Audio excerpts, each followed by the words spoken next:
The call came on a rainy Tuesday morning while I was halfway through a stale cup of coffee in my tiny apartment. The lawyer on the phone spoke calmly, as if telling someone they had won a small raffle. Not that they had just inherited a $14 million mansion from a man they had never met. My uncle, Victor Halle, had died 3 weeks earlier, and according to his will, I was the sole beneficiary of his estate. I almost laughed because my family was the kind that borrowed money for groceries, not the kind that secretly owned mansions. But the documents were real, and 2 days later, I found myself standing in front of iron gates taller than a house, staring up at a sprawling, stone mansion that looked like it had been ripped straight out of a Gothic nightmare. The place sat alone on a hill surrounded by trees so thick they swallowed the sunlight. The lawyer handed me a folder, and before leaving, said there was one condition in the will. I had to live in the mansion for 30 consecutive nights before I could claim the inheritance. If I left even once, the house and everything in it would be donated to a historical society.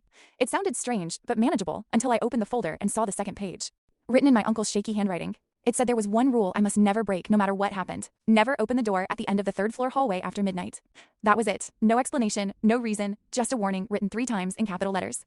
I told myself it was probably some eccentric rich person prank, but the first night in the mansion felt wrong immediately. The halls were too quiet, the air too heavy, and the old floorboards creaked even when I was standing still.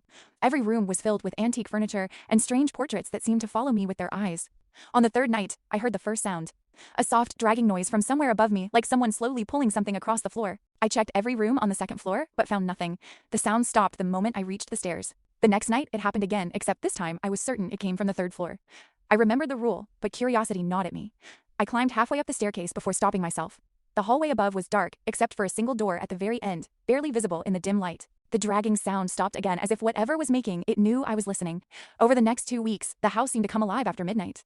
Footsteps echoed in empty rooms, doors creaked open on their own, and once I woke up to find muddy footprints leading from the front door all the way to the stairs, but stopping before the third floor. Every instinct told me to leave, but $14 million kept me there. By the 27th night, I barely slept anymore. I kept hearing whispers through the walls faint enough that I could never understand the words. Then, on the 29th night, just hours before the final day, the whispering became clear. I woke up to a voice calling my name from the third floor. At first, it sounded like my own voice, then like a dozen others layered together. The door at the end of the hallway creaked open slightly, even though I had never touched it.